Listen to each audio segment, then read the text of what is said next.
are about to go live now.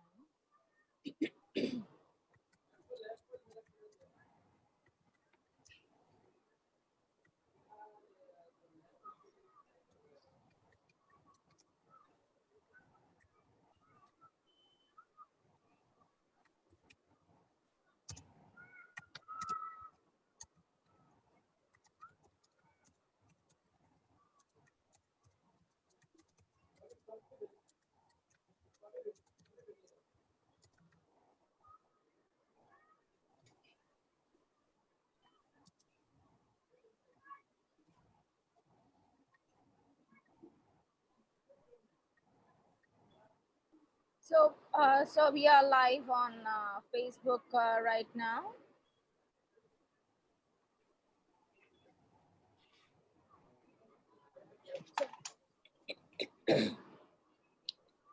So, ladies and gentlemen, good evening. Today we have a veteran anesthesian professional with us, Mr. Ashwini Saxena.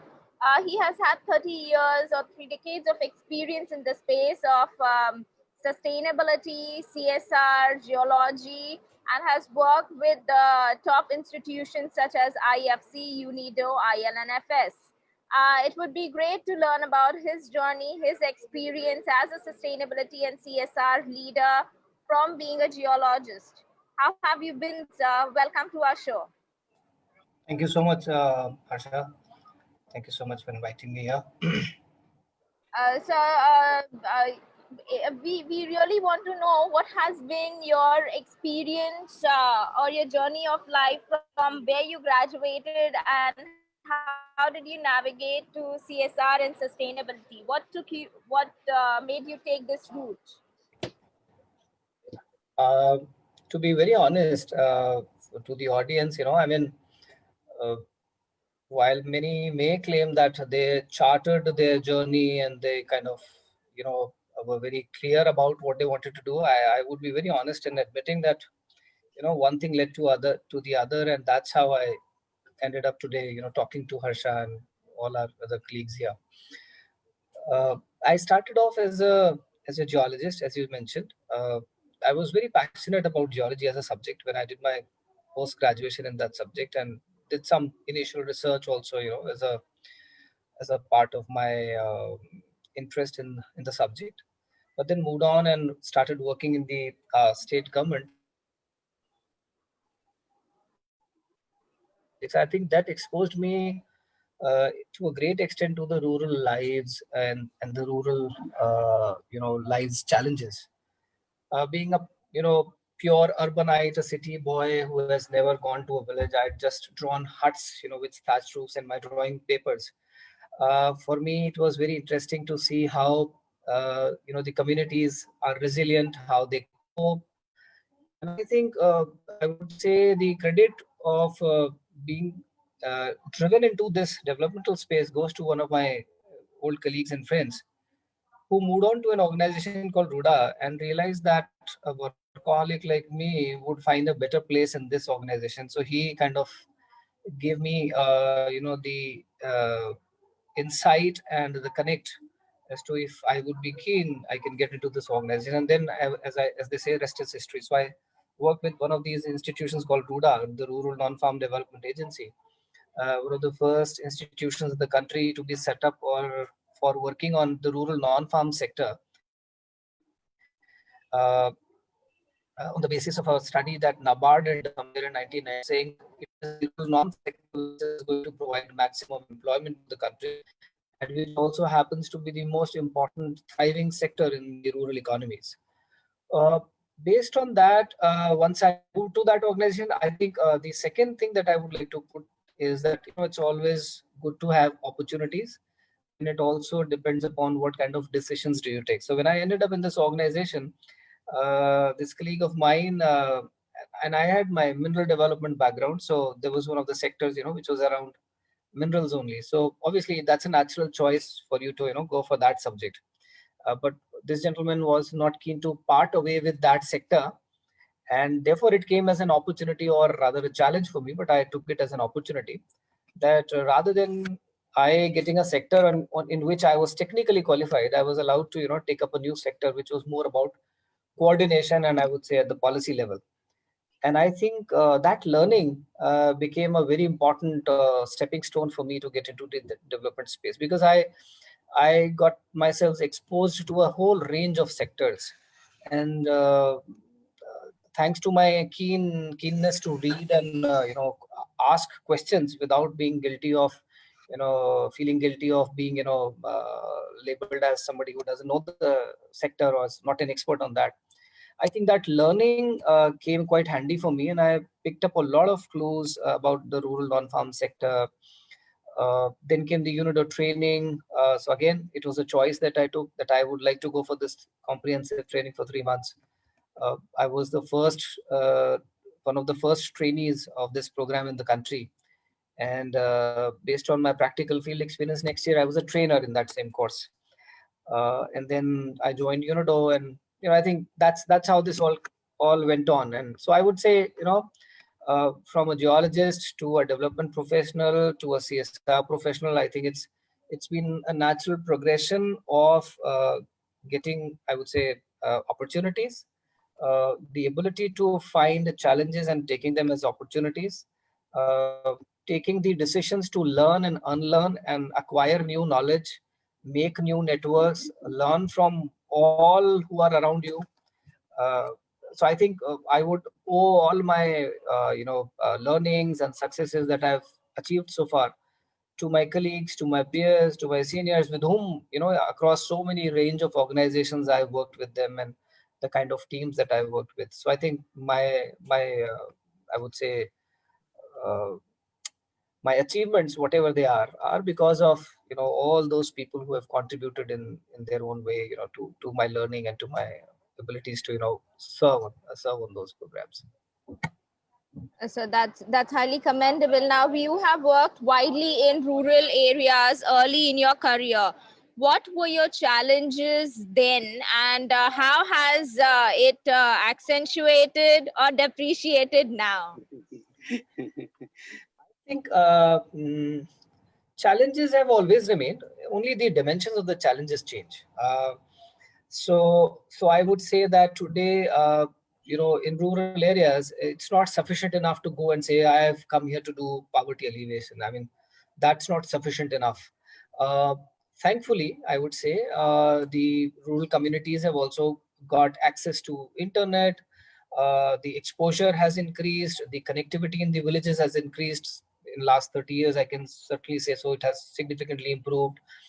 And therefore, the choices that are now available and the kind of exposure that the villages are, getting, it's leading, for all professionals like us to get into more and more strategic, programs. So the kind of programs that could have been done earlier, today, they can be done with much greater ease, and two, the kind of programs that you would have typically done, say, 30 years ago, today don't hold any significance. So it's a challenge as well as an opportunity, both, depending upon how one takes it.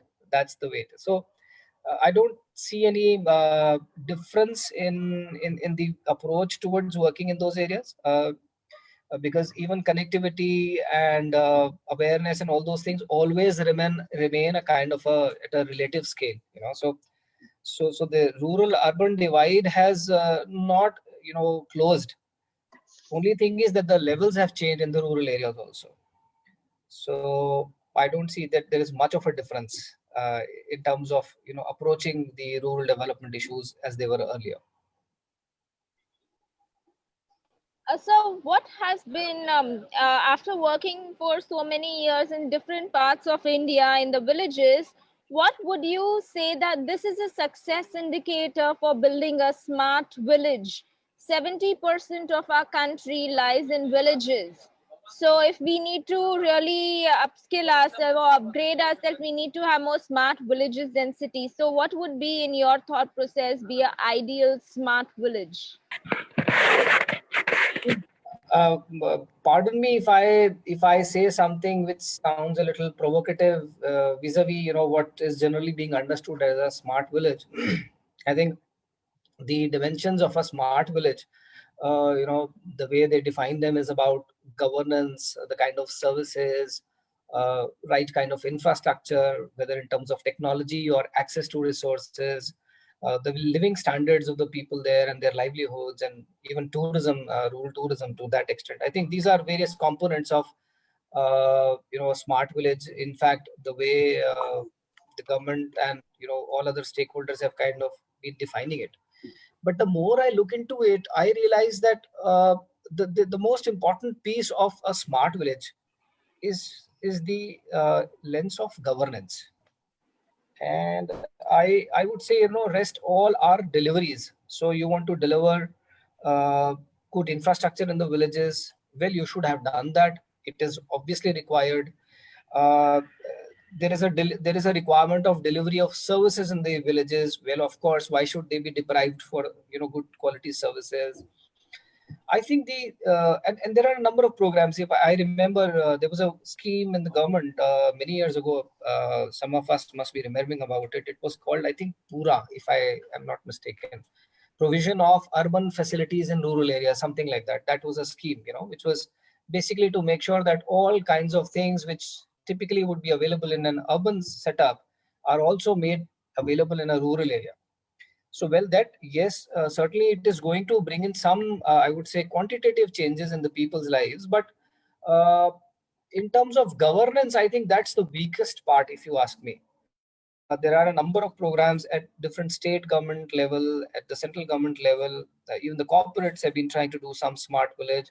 So just by putting internet connectivity in a village, it will not become a smart village. How do you define somebody or some institution as smart? I mean, if we go by simple, basic English language dictionary, smart is somebody who can respond to challenges. Smart is somebody who can cope with the challenges. Smart is somebody who can preempt the challenges. Smart is somebody who can think 3 steps ahead of in terms of future. I think that is the key component of having a smart village. You cannot have a smart village which kind of apes or copies what's happening in a nearby township or in a nearby metropolitan area. I think if that happens, we are already seeing the way consumerism is driving now waste as an issue, not just in the urban centers but also in the rural areas. So therefore, smart village to me as a concept is very important to be looked at from a governance point of view. When I worked with Unido on this cluster development approach, we always used to question ourselves that why is it so important that an external change agent has to go and drive the change, while the communities have got great mechanisms of coping and collaborating and working together for social issues, for their cultural things. But when it comes to livelihoods, when it comes to sanitation issues, when it comes to infrastructure, there are very sporadic examples of the community coming together and being able to address those things. So that weak governance to me, I think, still remains a distant target to be achieved. Governance to me, I think, is the most critical part of any smart village to be talked about. And I think we do have some good examples in our country. uh, but the overall focus just on I would say uh, just on say physical infrastructure part or services part, or copying something which is already happening in the cities, uh, without understanding our villages in a deeper sense, I think is not sufficient enough to call a village as a smart village. Totally agree with you, sir. So since you have mentioned you've given enough impetus on the governance processes that are required, and it also involves a lot of PPP models. You have had a hands-on experience and led the projects at ILFS and JSW. What are some of the successful case studies, and what are the learnings that you have experienced, and how do the elected leaders really react towards these PPP models? uh, I would not say led, but I would say I certainly contributed to a number of PPP projects. To me, I think the biggest success that I would like to talk about today would be, and which is quite relevant also in today's context, is what we did in ILNFS for skill development. In fact, there's a McKinsey study which kind of captured it, saying that this is one of the most scalable private sector-led skill development, perhaps anywhere in the globe. It's so tremendous. And what are the key components of it, if I may say so? First of all, it was a true PPP where, first of all, the issues were understood quite well. So the issue was that in a typical apparel sector, unit, the manpower is supplied from supply states, which happen to be Bihar, Jharkhand, Odisha, the eastern part of the country. And where are these apparel units? These apparel units are largely, say, in southern part of the country. So there are demand states and there are supply states. And while there is a requirement for technical skills, but there is also a big requirement of cultural adaptation, because that's also a very important part, where the labor is migrating. And what is the value add that you bring in? Why it doesn't happen? How does this sector behave? The sector behaves by supply of manpower in a very, I would say, casual manner onto the shop floors. The shop floors undergo a tremendous process of training on the job, and lots of wastages, in terms of cultural disparities, etc., and which leads to a lot of inefficiencies on the production floor itself. So the industry realized that yes, the curriculum for such skill development needs to be industry driven. So the whole effort was to develop a curriculum which is industry led and industry approved. We didn't have any NSDC perhaps at that point of time. So we developed a whole course curriculum in consultation with the industry. The second part was the industry also agreed upon what are the basic skill sets which are required even before somebody undergoes a training. That was defined. The curriculum was approved. Then the industry also agreed that it's not just about the skills, but also the adeptness of people to operate certain machinery which is a part of their actual manufacturing process. That also is important. So what exact is the machinery requirement? That was thought through. The industry contributed towards that. And then in order to fulfill the social agenda of the government came in to support, provide financial support to ensure that these supply states, which are by and large poverty-stricken states, would be able to train and deploy this manpower to these demand states in a more effective manner. So at the government level, at the industry level, and we perhaps as a service provider, if I may use the word, we all sat together and we came up with this model, and the levels of, I would say, self discipline were so high that we designed the project in such a way that 50% of our fee would be a success fee, and it would come only when the trainee has been trained, deployed, and has worked at least for 3 months. So that kind of a rigor and that kind of a strong self-discipline, any training program would not begin if the assessments have not been done. Training programs would begin only in a facility which is almost similar to the kind of working environment that the people are going to face. Before the training begins, during the training program, and after the training program, the industry is going to send its supervisors to assess the people's skill sets, and nobody would pass the examination till he or she is not able to achieve that particular level of proficiency.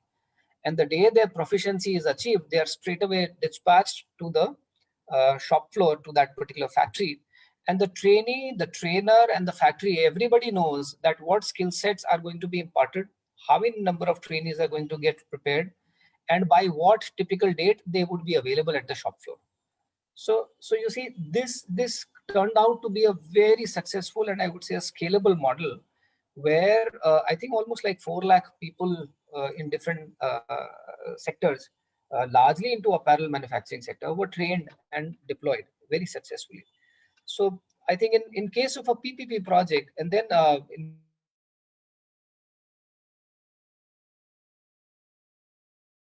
Bihar, somewhere in 2006, 2007, I'm talking of 2008.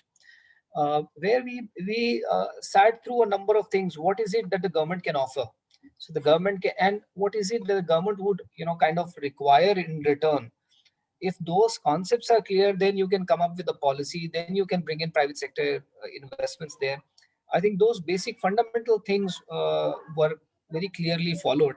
I think that led to a lot of private sector investments and PPP projects coming up.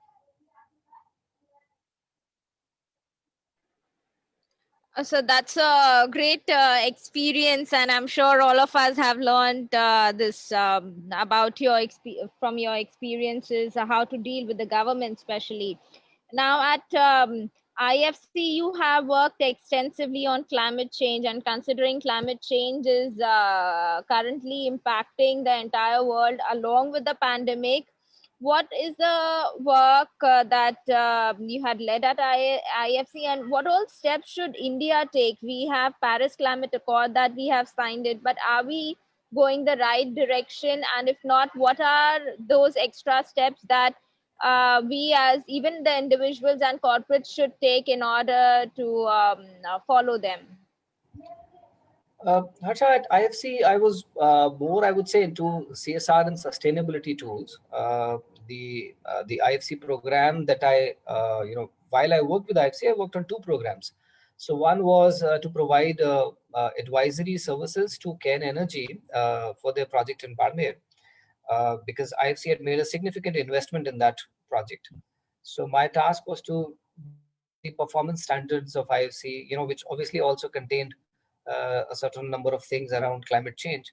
But largely my work in IFC was around local content development, community investment tools, uh, performance standards of IFC to be deployed, sustainability and CSR tools, some very innovative financial valuation tools, which I worked upon. And obviously, another program that I worked there was on policy reforms and investment promotion. But as JSW Foundation, I would say we are working significantly in the space of climate change. Three things come to my mind. The first is that JSW has been working on this concept of Earthcare Awards for last so many years. This year would have been about, I think, 10th edition of Earthcare Awards, where we realize that all the climate change warriors, whether they are in the NGO space or whether they are the big corporates or whether they are the small and medium enterprises, each one of them is trying to move beyond just the compliances and the regulatory requirements to be fulfilled, and therefore their effort needs to be recognized for that. So Earthcare Awards is one initiative that JSW has been taking up in collaboration with Times of India Group and the Times Group. And for many years, this Earthcare Awards has, very painstakingly gone, verified the work done by organizations at the field level, curated them, uh, taken them through a very transparent process where the jury is itself led by, noted people, including Dr. Mashelkar being the chairperson of it. Uh, and I think that's one initiative I'm very, I would say, proud of, that as foundation, as JSW, we have been trying to recognize the work that others have done in the space of climate change. The second thing that we have done is that we have come together with a number of other corporates and some international and multinational donors to set up the India Climate Collaborative. So while it's being led by a whole set of people from Tata Trust, JSW, and a number of other corporates, we are all a part of the, I would say, uh, the founder team. And the idea is that we start looking at how we can put our efforts together as corporates, as NGOs, and work towards all the climate change issues that we can possibly solve with our efforts. So that's the second part. And the third part, I would say, as JSW Foundation, uh, we are very proud of working on three key things in terms of I would say three things in terms of climate change. So one is water, and with water I would connect it to waste management. The second one is mangroves restoration, and the third one I would say is sustainable agriculture. In terms of, and what our approach has been, that for example in case of water, we followed an approach that we need to be very data driven.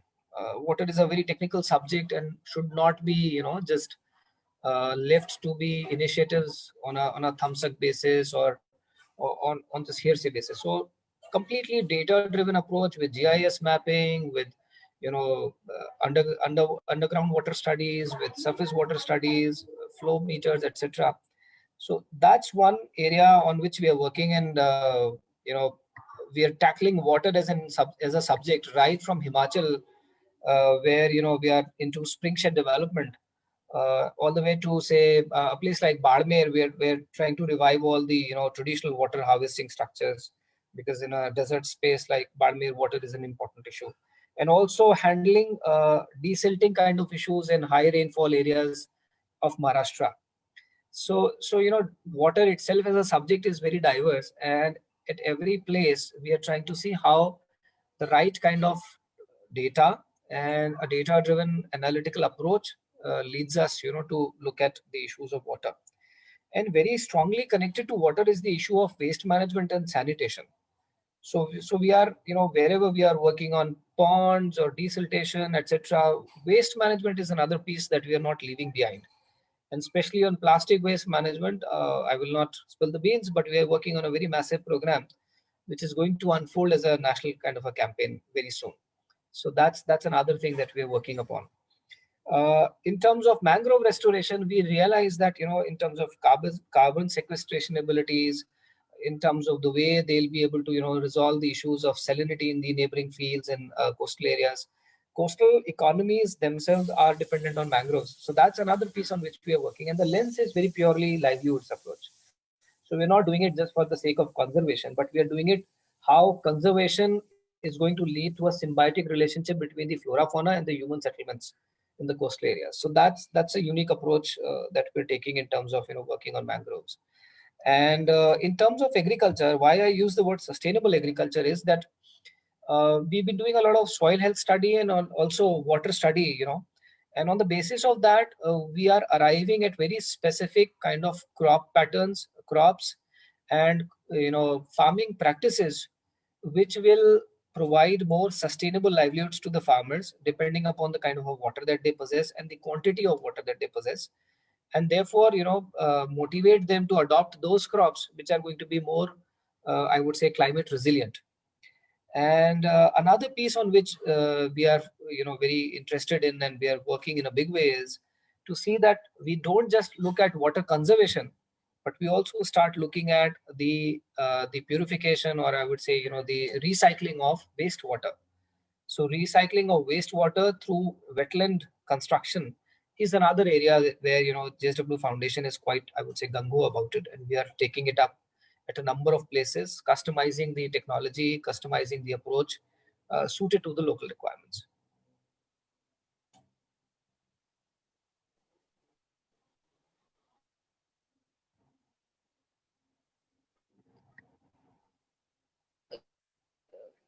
So, and what are the steps that India should take in order to address the climate change areas? What activities can the other industries and other corporates take up in order to contribute towards climate change? We are also running a course on climate change next month. So it'll be great to learn from you what all things should we be also training the future leaders. See, my little humble understanding of climate change as an issue, because it's a very vast subject, and I'm sure there are a whole range of experts in this world, who understand climate change and its various nuances, in a better way perhaps than me. But whatever little I've understood over the years is that the approach towards climate change cannot be in silos. Uh, because every time when we talk about climate change, we immediately jump onto only environmental protection or conservation kind of approaches, but that's not sufficient enough. It's important to address climate change from a product portfolio to your manufacturing practices, to the way you create a footprint in your local ecology, the way you are able to influence people's behavior towards the climate change issues. I think there's a whole range of things when it comes to climate change. Just a few minutes ago, when I was talking to you about all the initiatives that we are doing as a foundation, they are just being supplemented with all the initiatives that JSW does as a corporate, in terms of looking at its own production processes. So when we produce steel, we are very cognizant of the fact that what technology are we using for producing steel? Are we recycling the water that we have or not? Are we also adopting that behavior in our own day-to-day working or not? So if you come to JSW, you will not find any plastic bottle anywhere. We don't use plastic bottles at all. Every one of us uses a glass bottle or a steel bottle or a glass tumbler, and we've completely done away with plastic. In fact, just to give an example, JSW color coated sheets used to come with a plastic lamination, and that lamination also has been now taken off. So going to that level of detail, that if we are saying no to plastic, if you want to do plastic waste management, then plastic should also not be a part of our product portfolio in that sense. Nothing wrong about plastic, it's a great material, it has to be used judiciously. So what I'm trying to say is that climate change, given the ecosystem in which you are, the small microcosm that's around you, what are the various facets to climate change adaptation, to climate change mitigation techniques? I think that needs to be understood in great detail, and then only a plan needs to be made. So just by planting trees, or just by doing mangrove restoration, or just by conserving water, or just by driving an electrical vehicle will not change the world's climate change issues. So it has to be looked at in a very holistic manner. And I think the jigsaw is so complicated that even if we focus on just the local issues, I think we'll be contributing towards the global issues. I mean, uh, we as an organization, we as a small foundation, or even some of us who are right there on this platform at this time talking to each other, even we would be very small in terms of the overall requirements that climate change initiatives would require. So I totally agree with you. So you have been also heading the CSR activities of SR infrastructure at a point of time, and you worked in Africa briefly. So would you throw some light on what are the CSR projects over there and India? What are the differences and what are the executional challenges? What are the cross-cultural CSR projects that one can actually implement? I would not begin with differences, because differences, when you start going around looking at differences, then you only find differences. So I'd rather focus on, the commonalities. And to be honest with you, having worked in almost several parts of the country, and yes, of course, in Africa, uh, one thing that I came across is the human challenges are exactly the same. They are almost the same. Only thing is they are tackled with. Same challenges are everywhere. Uh, but the biggest difference that I found is that uh, given the levels of literacy, at least in Zimbabwe, where I worked quite extensively, the understanding, and when I say literacy, it's real good literacy, I would say, where everybody can read, write. The levels of literacy and the level of discipline that they possess as a society, I think that's a very unique feature that I found. And so maybe that's one difference that I found. And I believe that it's only the scale which is different, but the kind of issues are almost the same. They are also, grappling with, the loss of wetlands there. Wetlands make a very important part of their ecological systems, the grasslands that they have, because that's what protects the wildlife, promotes the wildlife there. The soils are rich, water is in most places available in abundance. Uh, they've been producing a lot of crops. So, yet again, the levels of poverty are sometimes, comparable to what you see somewhere in some parts of our country also. Uh, but the resilience is almost the same. Uh, the same concept of self-help, the same concept of looking at natural resource management. Uh, by and large, I would say I found more similarities rather than differences. The only difference that I could find was of scale. Given the population, given the total size of their economies and the demography there, uh, the kind of economies of scale that one can achieve in a country like India, but which also always brings in complexities along with that. Uh, you know, in most African countries that I've traveled and worked, I found that this is where the difference is. So therefore, sometimes certain interventions would become a little, I would say, unviable if we look at it from that cost per trainee or cost per stakeholder kind of a matrix. But yet again, they are important issues. So you can't be comparing, how you would be doing CSR cross cultural. Yes, the kind of SME movement, or I would say the micro enterprise movement that we've seen in our country, I think that's something which the African countries are learning. When I was there, I was a part of the Zimbabwe India Chambers of Commerce and Industry, and the kind of dialogue we created between the budding entrepreneurs there with the entrepreneurship promotion institutions that we have in India, how they can learn and they can adopt technologies. That's one part. Doing this south-south cooperation in terms of business, in terms of technology, I think that's another area. Uh, in terms of their developmental needs, they've got a lot of things in common with us, and they can learn a lot of things from us, because uh, we've gone through the same path, of being a colonized nation and then struggling and fighting out, and then having an open economy, etc., etc. So in that sense, we do have a lot of things to share.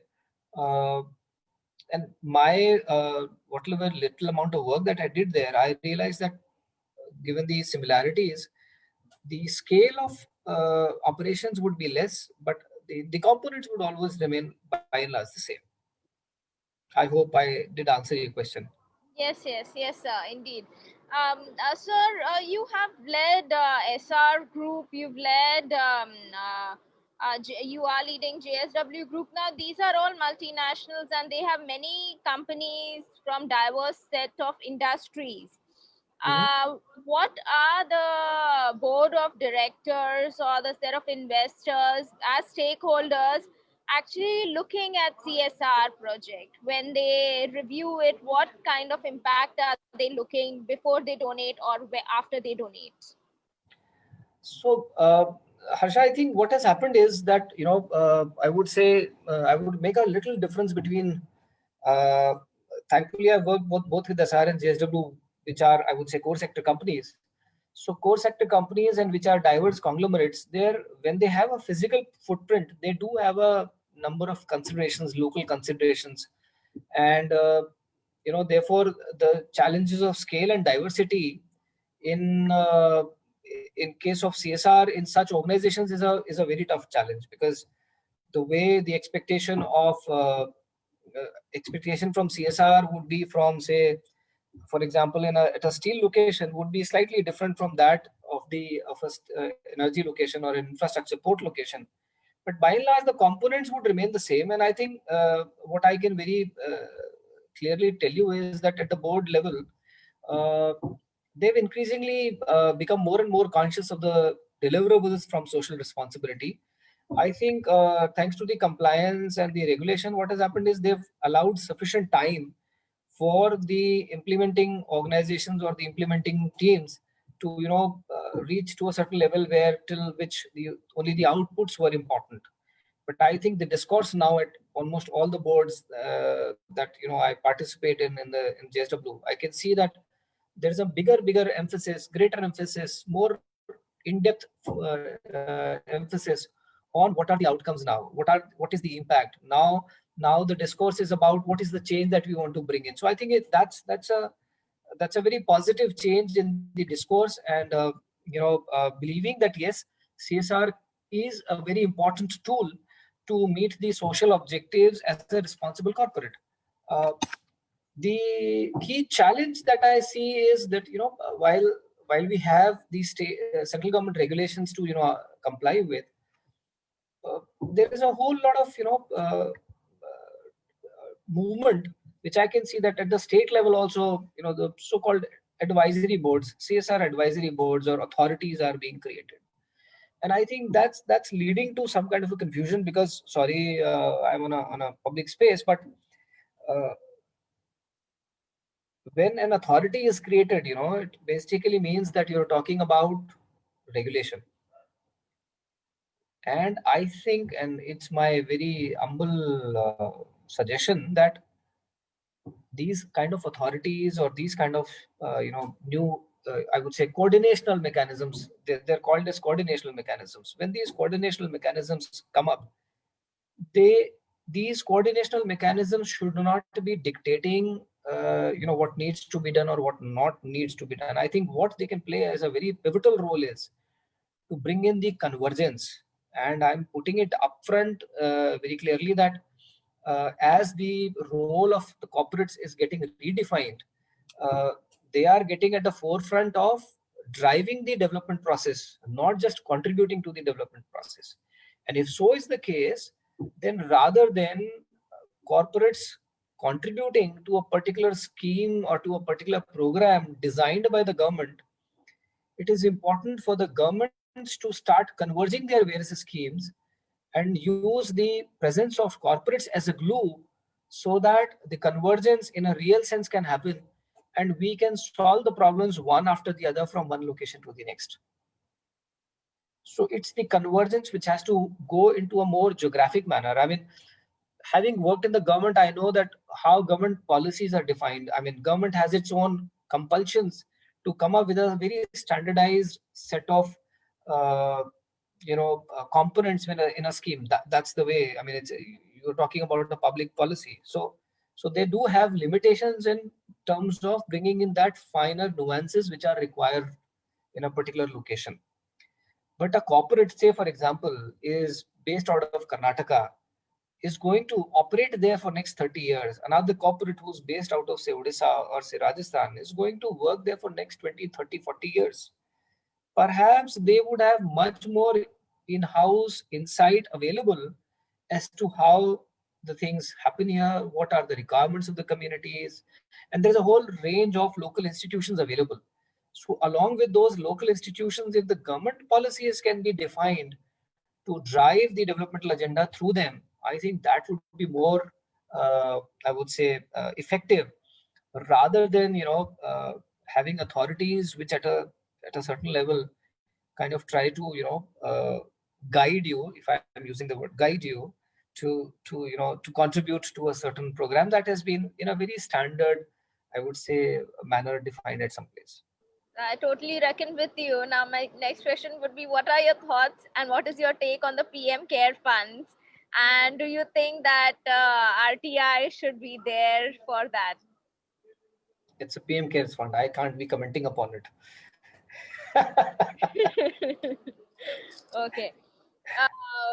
So coming to our last question, but we are leading CSR and sustainability institution. What kind of courses do you think that we should be running in order to educate the future CSR sustainability leaders, and what is the future of them? Considering there is a global economic meltdown, do you think that it would be relevant at the juncture where we are? See, meltdowns have come and they've gone. Uh, human pursuit has been so resilient. Human resilience, you can't just question it. Uh, to me, the future of CSR professionals is, I would say, in one word, bright. Because at least from the context of our country, what I can tell you is that regulation, once something is regulated, once a regulation comes, one good thing that regulation brings on is standardization. So when something gets standardized, there's a bare minimum which everybody does. And if that bare minimum is done by everyone, automatically it creates opportunities for more strategic approaches, more innovation.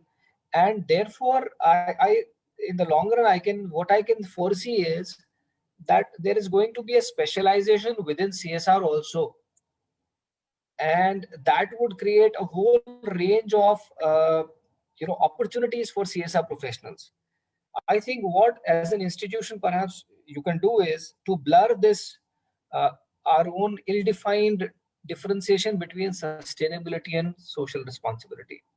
To me, social responsibility and sustainability seem to be the two sides of the same coin. You cannot be sustainable if you are not responsible.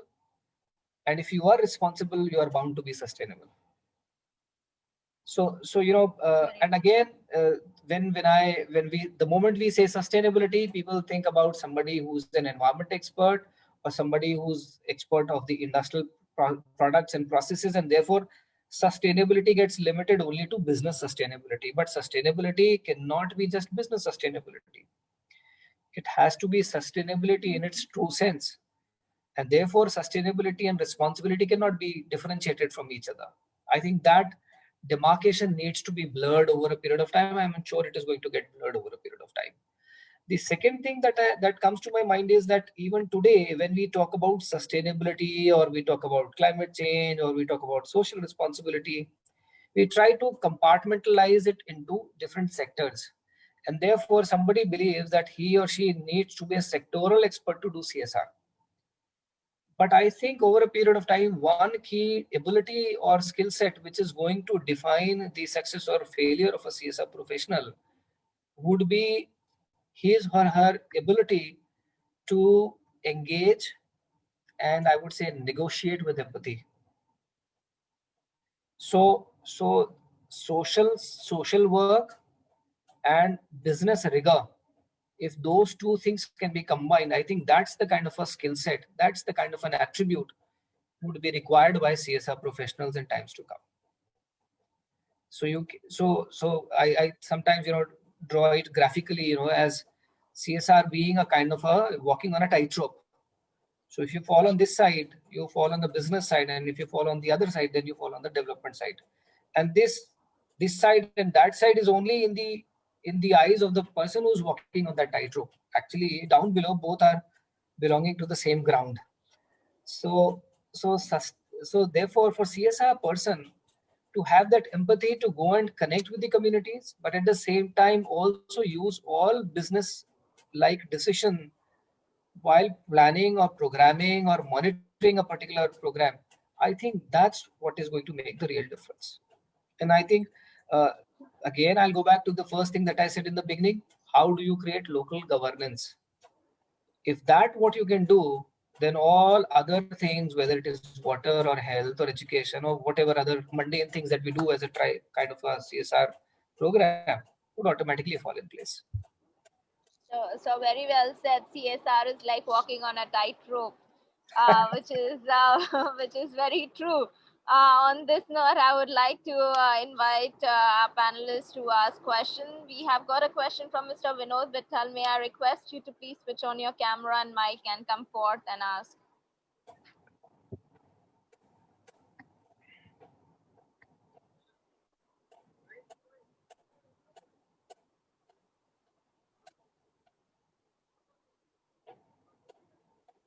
Good evening. Good evening, sir. Yeah, I have posted my question in your comment box. So if you wish, you can read out for Mr. Saxena. Okay. How? That was regarding, that was regarding the conflict between globalization and localization. Because if we go towards the two things, in theory, it seems that globally, our global concerns are very similar or homogeneous across the world. But if we see that globalization or the intensity of globalization is shrinking the space for local. So what Mr. Saxena thinks about it? Vinodji, I think you answered your own question, because what is globalization? Globalization is an agglomeration of all the local issues. I mean, if change in temperature is being felt in India and in the US and in the Europe, then I think global warming is a global issue. It's what becomes a global issue, which all of us feel together. So to that extent, I don't find any difference between a local issue or a global issue. That's one. If you're talking in terms of commodities or in terms of markets, then yes, what you're saying is that how globalization is going to create an impact on local products or local economies, or so there again, I think it's something which is inevitable, and inevitable because the economies have always opened up. And if we look at it, even in a, I would say, historical perspective, even from 1st century BC, you and I would come across that global trade did used to happen. Yeah. And global trade used to happen on camels. It used to happen on ships. Today, it even happens on a internet bandwidth. So you and I can simply order something from Amazon sitting in India and go to a site in US or Canada and order something from there. So as globalization, if I would like to define it, is about blurring the national boundaries. So if it is blurring the national boundaries, then it is opening up opportunities. The only challenge is whether we have prepared ourselves for those challenges or not. So if the products from a neighboring country can flood our markets, I think we should be capable enough, and we should be fighting towards that our products also flood the markets of a neighboring country. And in some commodities, we actually do that. If we don't export our tomatoes and potatoes and a lot of green vegetables, one of our neighboring countries would actually be into serious trouble. Yeah. So, so I think globalization, putting a pressure on local economies, is only a matter of our level of preparedness. I mean, the other side is that because of this globalization, we've also been able to take our products to the places where they had never gone earlier. So I think it's just about a matter of preparedness and our ability, to take it as a opportunity rather than as a challenge. I hope I did answer your question, Vinodji. Sir, sure, sir, sure. Thank you. Thank you for your question, sir. Dr. Upadhyay. Ashwani ji, you put things very beautifully when you say we have to learn to unlearn now. With this COVID situation, lot of things are changing. And during last 2-3 months, I think government has come out with so many regulations, so many directives and notifications that confuses everybody. So in these times, as a CSR professional, what we have to learn and what we have to unlearn? Sir, I never expected a difficult question like this. No. So kind of you to, say that. I think that,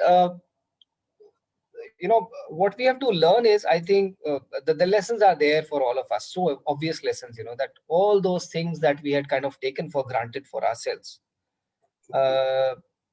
we've been proven wrong, and we've gone to the basics in many things in that sense. So I think that's a big humbling experience for all of us. It has also defined, what are really important things for any human being. So that's, I think, something which we all need to learn, not just as a CSR professional. Specifically in terms of CSR programs, I think our way of monitoring or our way of measuring the CSR programs is likely to undergo a major change. So like I was referring to something earlier, like per trainee cost and all that. I think those things will significantly go under a change. It's a reality that many of those, group-based programs will not happen, or perhaps would not happen in the near future, at least. So how do we ensure that education is ensured in the rural areas?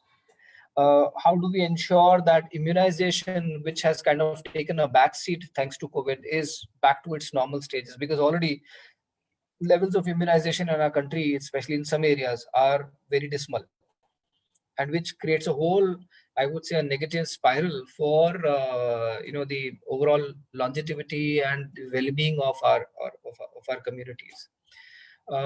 If education and health need to be relooked at, how do we also relook at the livelihood programs that we are running? How do we do skill development programs in a distant education mode? I think these are the challenges which I'm sure all CSR organizations are going to face.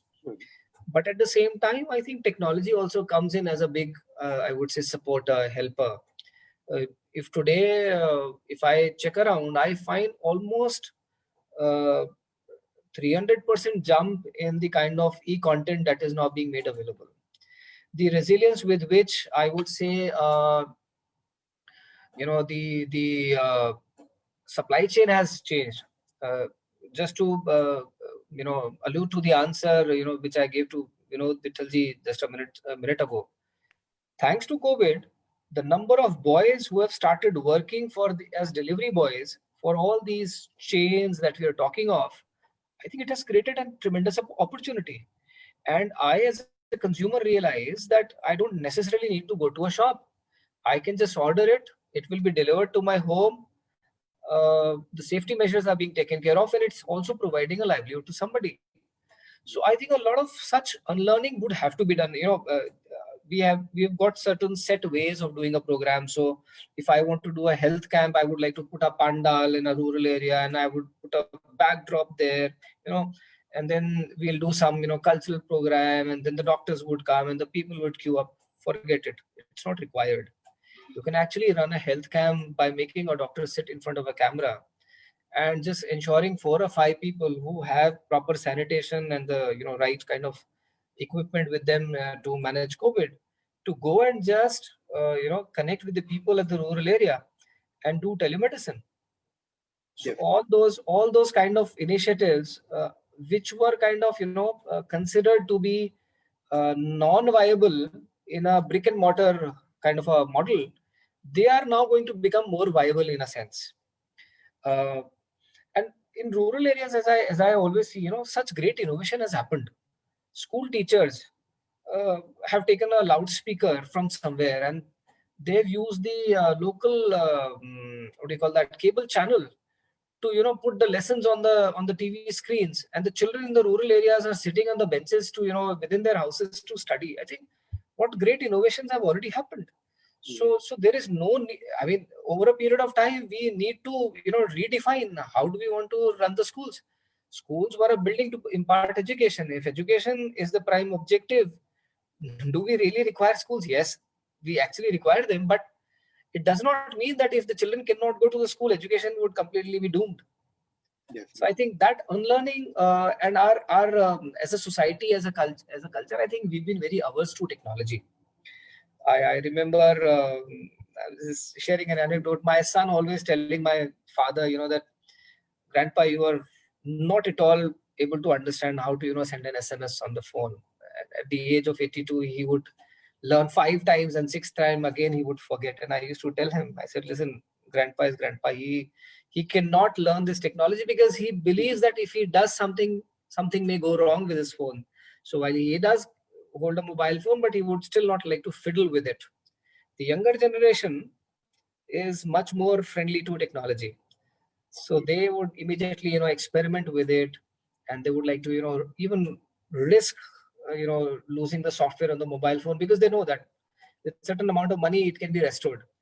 I think that confidence has also come in the society today. If you look at the kind of risk-taking ability that we as a society had, say, 20 years ago or 30 years ago, we have moved leaps ahead in terms of our financial security as a society, as a nation, our ability to take risks, all that has gone up. And I think therefore it's important for us to leverage on all that technology, risk-taking ability, innovation. I think that's what is going to drive CSR in times to come. Very nice. Thank you for the question, Dr. Upadhyay. Ninad, may I request you to? Yeah, sure. Hi, Harsha. Thank you, sir, for enlightening us with your views and your points. Before I begin, I'll just like to quickly introduce myself. I'm an entrepreneur. I have my own company. We have been serving underprivileged schools since past 2 to 3 years with our technological and learning programs. But my question to you is has JSDW Foundation undertaken any educational projects recently, and how the COVID has impacted it, like maybe logistically or technologically, or however is it? Are there any great impacts or any stagnancy which is coming to place? If I understood your question correctly, because somewhere I think your voice was a little garbled, but what I understand is that you were trying to understand how education programs have been done so far, or if there has been any change because of COVID. Am I Yes. correct? Yes. That's right. That's right. As I said, technology has been used in a big way. Couple of partners that we have who are national level organizations in terms of education space, they're working with us, and I would say they've adopted to the COVID environment very quickly. So I would say in many a number of locations, the education programs, barring the first couple of months where complete lockdown was there, the programs have been on in a certain level. Even our skill development programs, the skill schools that we run, the programs have been important through online facility. The Jindal Vidya Mandirs that we run across 8 locations in the country, they by and large have been conducting classes through online medium, online platforms, and I think what has happened is that there's a lot of curated content is being delivered, and since it is being done online, so you can also monitor and uh, gauge the receptivity of the programs in a more holistic manner. You can kind of refer back to what you've done earlier. I think it's a great learning for all of us, and we believe that once the complete unlocking happens and the schools reopen, children would not be too far away from what they were supposed to be achieving in terms of their curriculum. Yes, I think schools play a significant role in terms of you know making them learn a lot of social skills. I think that's what is most important. They learn how to work in team. They learn how to fight and fight with each other, and at the same time also become friends after some point of time. I think that social resilience which the schools provide within their boundaries, I think that is something which we'll have to find out how the e-learning modules would be able to take care of that, because no augmented reality would be able to replace that thing. And I think Yes. social skills would play a significant role. They do play a significant role in anybody's life. So yes, I think, but I'm sure we'll come out, all of us would Yes. find out some way of or the other for doing that as well. And I'm sure Definitely. COVID is not going to remain for all perpetuity. No, of course not. We always have found out a way out of it. But my question is right now, most of the schools which are, either they are conducting it online, they're facing an issue as far as assessments and exams are concerned. So, is there any bottleneck which is faced? Because we have been serving a lot of schools right now to give them low-cost technology solutions to conduct their assessments, written assessments, and assignments online.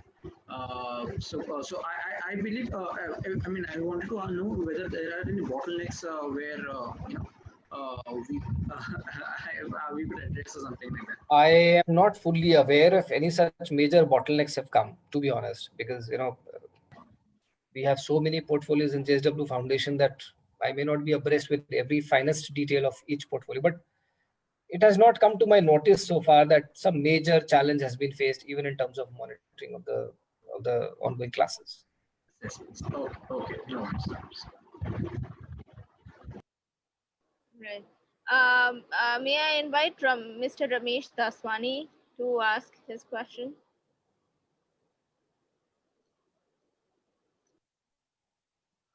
It's very good evening, sir. Once again, Sir, good evening. asking you a question is like referring an encyclopedia. It's very difficult to ask Mr. Saxena a question. Sir, I get the answer. I'll be extremely crisp and short. Don't worry. No, my only concern has been, which I think I've expressed this to you even before, that in the current changing scenario, the CSR spend and the CSR involvement from the corporate world, with the synchronization of the NGOs today, there seems to be a lot of distancing happening, because every large corporate says that he or she would like to have his own foundation, and then therefore implement the project themselves rather than supporting the good work which NGOs are already doing. And the NGOs are so small and so mediocre that whatever little support they were getting from the corporate world, that is gradually drying up. So the worry and the question is how does it look in the post-COVID scenario? Today we can justify and say कि okay, COVID है, पैसा PM care के fund में चला गया है, तो 1 year के बाद, we'll see. But if the trend changes and the foundations are going to look at implementing all the projects themselves, and also with the new expected amendment of Section 8 company being necessary to be a part of the funding pattern, where do you see it going, Ashwini ji? Sir, I think let's not blame COVID for everything. I mean, the challenge between the challenge of partnerships between NGOs and the corporates has remained, for quite a number of years now. Yeah.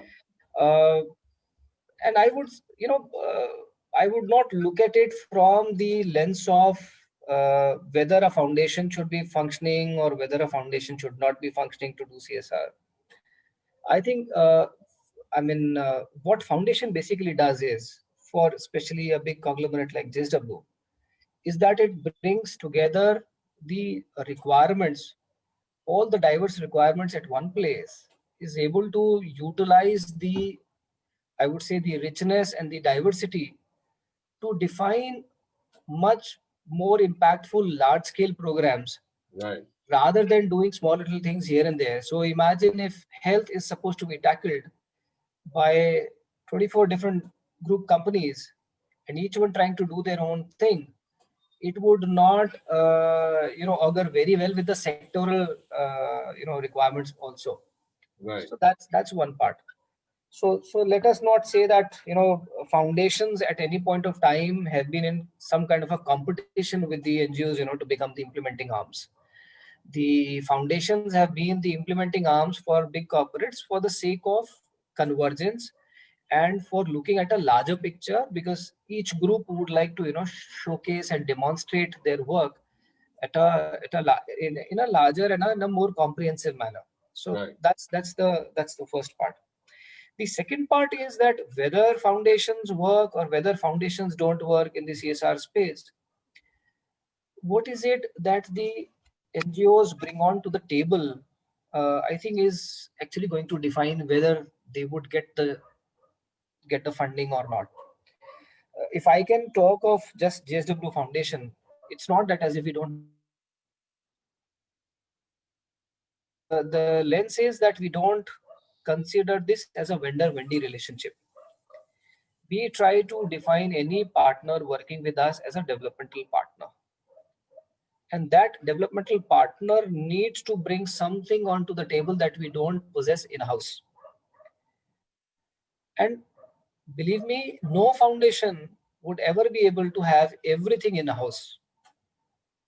For doing CSR programs, a whole range of skill sets are required. And as I said, things are becoming so strategic and so, I would say, focused that you would never be able to have everything in-house in terms of implementation, monitoring, sectoral expertise. It does not happen like that. And so therefore, the reliance on good partners would always remain. And I think that's where the opportunity for NGOs is there. Right. The challenge is that the NGOs have to, for themselves, first define their, their purpose. Is their purpose for a particular sector? Is their purpose for a particular geography? Within that sector, what is it that they're really good at? And if they can define that, then I'm sure people would be very happy to partner with them. Right. I think that definition is very important. Those days are gone where implementation could be simply outsourced to an NGO, and the NGO would be able to, or would rather claim to be able to do everything under the sun. Right. So that specialization, as I was mentioning, a few minutes ago, for CSR professionals, is also relevant for the NGOs who want to work in the CSR space. Right. They would have to be very clear about what they can actually deliver. I'll give you a small example. We partnered with an organization when we were doing this malnutrition program in Palghar.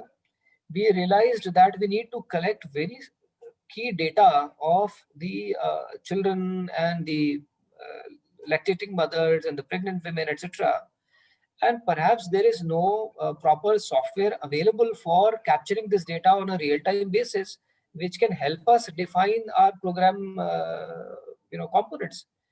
So a very specific NGO which was specialized in that was hired by us, and even today, till the time we are at the stage of culminating that program, they have been a partner with us, and they have collected that data. They have fine-tuned that software for us. They have kind of customized it for our requirements. Right. And once the program is coming to a culmination, this entire software is now going to be made available to the government system, so that they can make use of that. So the innovation has been done by an NGO. We have supported that innovation. We have tested it, fine-tuned it, and now it is ready for scaling up and getting subsumed in the government system. Right. So this is, and I can give you n number of such examples just from our own work. And I'm sure a lot of corporates must be doing that. NGOs would have to define their purpose and their role in this, emerging, economic and social order. I think that's what it is important. Thank you, sir. Thank you, sir. So we have Dimant Chovatia with us. He's taken a course on NGO fundraising and branding recently last week, and he has been in the space of supporting NGOs, how to raise funds through his own ventures, also Dhriti Communications. Dimant, may I request you to ask a question? Thank you, Harsha. Good evening, Mr. Ashwini. I kind of came in a little late, so I probably missed the first 15 minutes or so, but whatever you said from there on, I think that's very, very useful for everybody who's participating. So thank you for that. I had maybe two questions if you have time, but at least I'll ask the first one that is sort of closer to my heart first. And so having spent this last 10 years in the social development space, specifically with a focus on fundraising, one of the things that I have come to understand is that most NGOs do not like to partner each other. Wonderful. Right. How a couple of profit-making entities would definitely be okay collaborating because their motivation is very simple, money.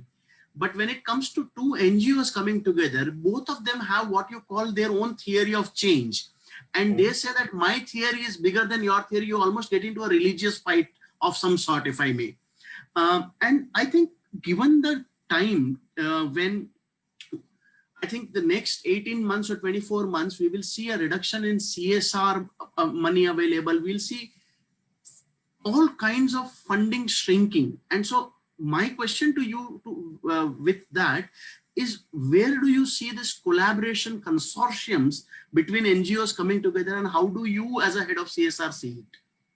Dimant, thank you so much for, kind of almost reading my mind, because, when you were putting this question together, somewhere in my mind was this thought coming in that, as corporates, as foundations, we always feel happy of coming together, trying to solve the bigger picture together, and that NGO cooperation does not seem to be happening. And I think the answer doesn't lie that all corporates are defined only by profit, and since everybody wants to make profit, therefore they collaborate. I think the much inner, I would say, the reason for that is that each one of them is quite confident of what their core competence is. If two organizations of equal stature collaborate, they know what they're really good at. And when they know that they are really good at, they have nothing to be afraid of. And I can tell you, in the NGO space, if I may use the word, I mean, there are at least a couple of examples that I know of where the NGOs have also collaborated. Especially, when bidding for international bilateral institutions funding or multilateral funding. I mean, as a part of the World Bank Group, I have, seen that proposals come to us, which are being, kind of put together as a consortium of 2, 3, 4 NGOs. And it goes back to the same question, the same thing that I said, a while ago, that if they can define what they are really good at, they can actually come together. And I would say it's not just about, even their coming together needs to have a purpose. I mean, NGOs just for the sake of collaborating together doesn't make any sense. But if they really sit together across a table, they can actually fine tune that what are they really good at. And I can give you specific examples where we have, seen that one particular, and when you define a very comprehensive program, you do realize that there are different buckets of it. Even your theory of change, if you boil it down, you would realize that your core competence in the entire theory of change, while it may be conflicting with the other organizations' theory of change, somewhere the components would kind of complement each other. They would fit with each other. So if I would say that if I have to do an integrated, village development program, and I think that's the lens that with which we are now looking at all our, programs in JSW Foundation. When I'm talking about water neutrality or water positive communities, I'm automatically talking about sanitation and waste management as an integral part of it. And once water resources are going to be augmented, automatically it is going to lead more opportunities for maybe fish farming or agriculture, or for that whatever productive use water can be put to. And if that happens, then obviously some farm level processing, agro processing, farm based activities, non-farm activities, dairy, animal husbandry, everything starts fitting together into one basket. I have not come across any organization which can handle water structures and waste management and agricultural livelihoods and animal husbandry all together at one go. And none of the foundations also are very good at doing all those things at the same time with internal. So when I would work and when I would develop such a program, in fact, we are already developing 2-3 such pilots across our different locations. We've already passed it out. This work is going to be done by so-and-so organization. This is going to be done by so-and-so organization, and how they all fits together. Within agriculture, I'm telling you, in Vijayanagar, which is one of our biggest locations in terms of our CSR footprint, we have developed a very comprehensive agriculture program where we have defined how each organization, right from Ernst & Young to a local NGO, which is going to do the basic, group level activities with farmer groups, everything has been kind of defined and cast into I would say, a bucket, which a particular organization would have the capacity to fulfill it in the most effective manner. And the sum total of it would be really something transformational. So, so I'll just ask a follow-up to that, if you don't mind. When you say that you had gotten all these NGOs coming together for a village development kind of model, I am assuming that it was sort of you who became the hub for the spokes, rather than the other way, where 6 NGOs came to you on the table and said, here is our proposal for an augmented integrated village development. So that still is in my eyes a challenge, and something that I think the whole social development implementing sector must wake up to. See, I think as they would collaborate and start working on such pilots, which I'm sure other corporate foundations would also be perhaps trying their hands at. I think demonstration effect will certainly take place. I mean, if Dhimant and Ashwini are going to talk to each other and work together on a project, very soon we would be able to define what Dhimant is good at and what Ashwini Saxena is perhaps good at something. And therefore, how do we, next time when a new project comes to Ashwini, he knows that how Dhimant can be roped in and vice versa. So I think that's a process, see why NGOs are today in the state they are. Let's understand that. Government schemes, government programs were not being able to find traction at the grassroots levels because of the various kind of challenges, the complexities. It was beyond the capacity of the government machinery alone to deliver the schemes and the programs of the government, and therefore the voluntary organizations which existed earlier donned the the cloak of NGOs, and that's how these implementing organizations came into picture. So obviously, when they got into a system where there was a donor and there was a donee, and similarly, a lot of, I would say, international organizations which came into the country, and they started working with these organizations, because what was missing? See, again, there was something which they brought to the table, that was the local know-how. So all multinational organizations coming in, bilateral institutions coming in, wanting to do something with their good intentions of alleviating poverty in this country, they wanted somebody to give them the local know-how. And that local know-how then later on, was kind of, that became the only sole, value addition. And if local know-how itself became a sole value addition, then because of a number of local organizations, the competition has increased. So if 6 of us or 5 of us who are in one location, if all of us claim that we know the local area very well, then there is going to be a competition amongst the 6 of us, unless we say that maybe Dhimant is very good at health and I am very good at maybe livelihoods, and maybe Mr. Upadhyay is good at education. So somewhere that differentiation, that finding out your real purpose of being an organization, till that is not defined internally, we would continue to, fight against each other, or rather at least not collaborate with each other. Right. And I think, sorry. Now, so Harsha, I don't know if we have much time now, but no, we don't, right? Okay. In that case, I'll probably more elaborate in my answers than I should have been. No, I'll hold off my question and probably email you at a later stage, and we can connect that way, because we don't want to waste whatever time we have here. So thank you. I'll connect you all over the email. Sir, we appreciate your time. Any final message to all our viewers? Thank you so much. Keep safe, be happy.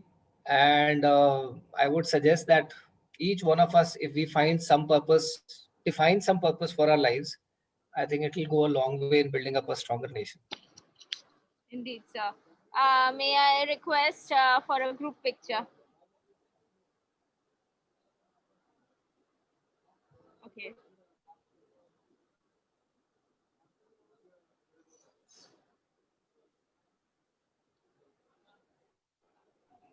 Once you've taken, do let me know, because I can't keep on smiling. Yes, sir. I have taken a group picture. I will share it with you, sir. Thank you, Harsha. Thank you so much. It was a pleasure to have you with us, and thank you for your time and presence. Harsha, please take the cognizance of my one text message that you people should circulate it on YouTube also. I'm sorry, I did not get, but you could email it to me. I'll share with you my email ID. Okay. Thank you so much. Thank you, everyone. Thank you, sir. Thank you. Thank you, everybody. Bye-bye. Thank you, sir. Thank you. Thank you, Dr. Upadhyay. Thank you, Ninath. Thank you, Dhimant. Thank you, Dr. Ashwini. Thanks, Harsha. Thank you, everyone. Bye-bye. Thank you, sir. Thank you, Mr. Vinod, and thank you, Rameshji, for being there with us. Thank you, Neeraj.